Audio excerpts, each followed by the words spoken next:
Assalamualaikum warahmatullahi wabarakatuh. Kita lanjutkan kembali pembelajaran kita bab 8 tentang zuhud, qanaah, amanah, dan menepati janji. Yang pertama yaitu zuhud. Apa artinya zuhud? Yaitu berpaling dan meninggalkan sesuatu. Sedangkan secara istilah, zuhud adalah suatu sikap hidup seseorang yang tidak terlalu mementingkan dunia atau harta kekayaan dan lebih memikirkan untuk kehidupan nanti di akhirat. Orang zuhud disebut dengan zahid. Orang yang zuhud ini bukan berarti meninggalkan semua kehidupan di dunia. Ia hanya menjadikan dunia ini sekedar sarana untuk menuju kebahagiaan kelak nanti di akhirat. Orang zuhud nanti tetap akan bekerja atau cari nafkah, tetapi tidak sampai melalaikan kewajibannya untuk beribadah kepada Allah. Orang yang berperilaku zuhud yakin bahwa semakin terlena akan kenikmatan dunia, maka hidupnya akan sengsara nanti di dunia dan di akhirat. Perilaku zuhud ini tidak semata-mata tidak mau memiliki harta atau tidak memiliki urusan duniawi, tetapi zuhud dalam arti yang sebenarnya yaitu merupakan kondisi mental seseorang yang tidak terpengaruh oleh harta dan benda. Adapun ciri-cirinya yaitu 1. Hidupnya sederhana, baik tempat tinggal, pakaian, makanan, kendaraan, semuanya serba sederhana. Yang kedua, mengedepankan kepentingan akhirat. Yang ketiga, tidak mudah terpengaruh dengan kesenangan duniawi. Yang keempat, tidak menumpuk-numpuk harta. Yang kelima, menghindari hidup berfoya-foya dan bermegah-megahan. Yang keenam, sangat berhati-hati dalam memperoleh atau mencari nafkah. Yang selanjutnya yaitu ayat dan hadis tentang zuhud. Untuk ayat dan hadis ini nanti bisa dibaca sendiri. Kita lanjutkan ke hikmah zuhud. Yang pertama yaitu tidak terlena dengan kemewahan dunia. Yang kedua, hatinya tidak mudah gelisah dan sedih. Hidupnya tentram dan damai. Tidak akan mudah sombong. Disukai banyak orang. Sabar dalam menghadapi cobaan. Yang selanjutnya yaitu qanaah. Apa artinya qanaah? Yaitu merasa bercukup. Sedangkan secara istilah yaitu merasa cukup atas apa yang telah dikaruniakan oleh Allah. Dengan qanaah ini kita dapat terjauhkan dari sifat tamak. Tamak itu artinya rakus atau berlebih-lebihan, beroleh banyak untuk dirinya sendiri. Orang yang berperilaku qanaah akan menganggap bahwa rezeki yang didapatkan sudah menjadi ketentuan Allah. Sifat qanaah tidak membuat seseorang berputus asa ketika mendapat ujian atau cobaan dari Allah, baik itu ujiannya berupa ketakutan, kelaparan, bencana, maupun kekurangan harta benda. Dan sebaliknya, orang yang qanaah akan tetap bersabar menerima ujian-ujian tersebut. Orang yang qanaah merasa cukup dengan apa yang dia terima meskipun hanya sedikit.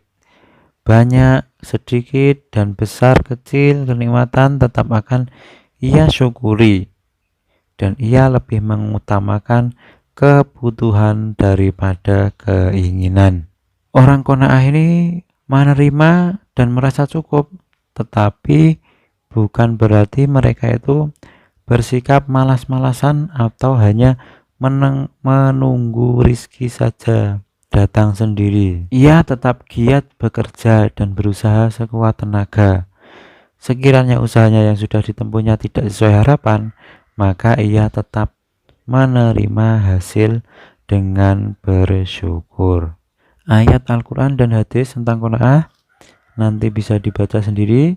Lanjut kepada hikmah qanaah. Yang pertama, kita bisa meningkatkan keimanan dan takwa kepada Allah. Kita bisa terhindar dari sifat tamak dan dengki. Kita juga bisa terhindar dari rasa khawatir dan kekurangan. Kita juga dapat memupuk jiwa sabar dan tawakal. Yang terakhir, kita bisa membiasakan diri berpola hidup sederhana sesuai dengan ajaran Islam. Yang selanjutnya, amanah. Artinya dapat dipercaya. Menurut istilah, segala hal yang dipertanggungjawabkan kepada seseorang, baik hak itu milik Allah maupun hak itu milik makhluknya, baik yang berupa benda, pekerjaan, perkataan, ataupun kepercayaan hati seseorang. Orang yang amanah akan menjaga, menyampaikan, dan bertanggung jawab atas apa yang telah diamanahkan kepadanya. Kebalikan dari amanah yaitu khianat.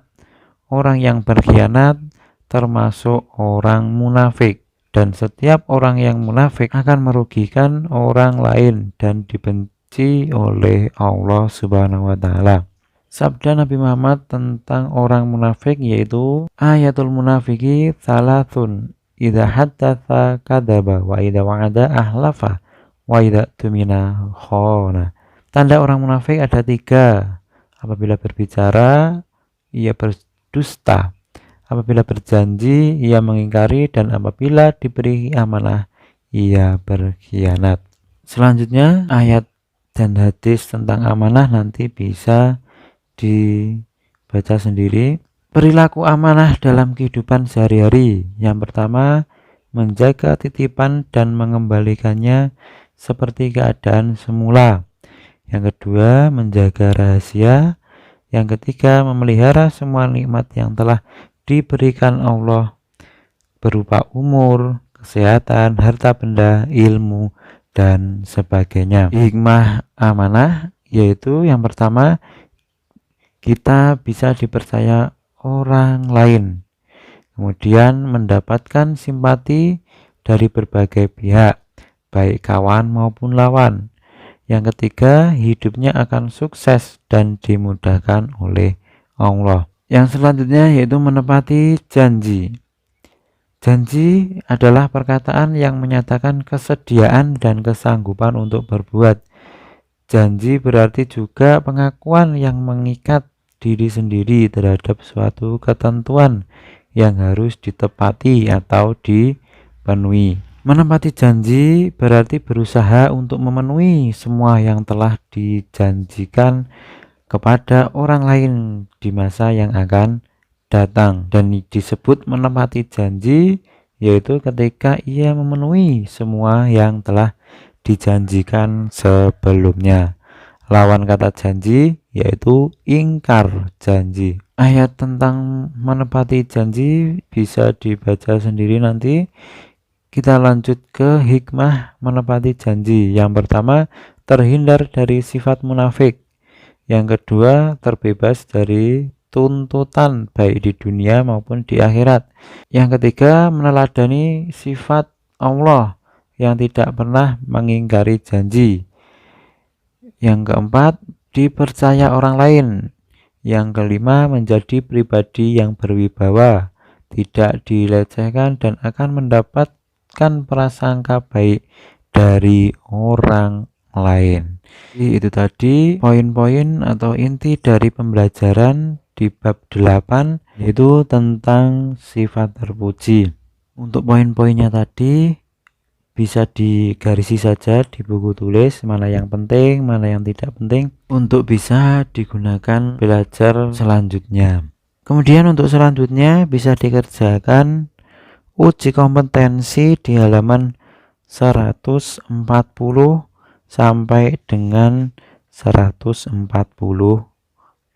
nomor 1 sampai 15, untuk bisa nanti dikirimkan tugasnya, hasil pengerjaan kalian kepada saya. Baik, cukup sekian. Apabila ada yang kurang jelas atau kurang paham, bisa langsung ditanyakan kepada saya. Billahi taufiq wal hidayah. Wassalamualaikum warahmatullahi wabarakatuh.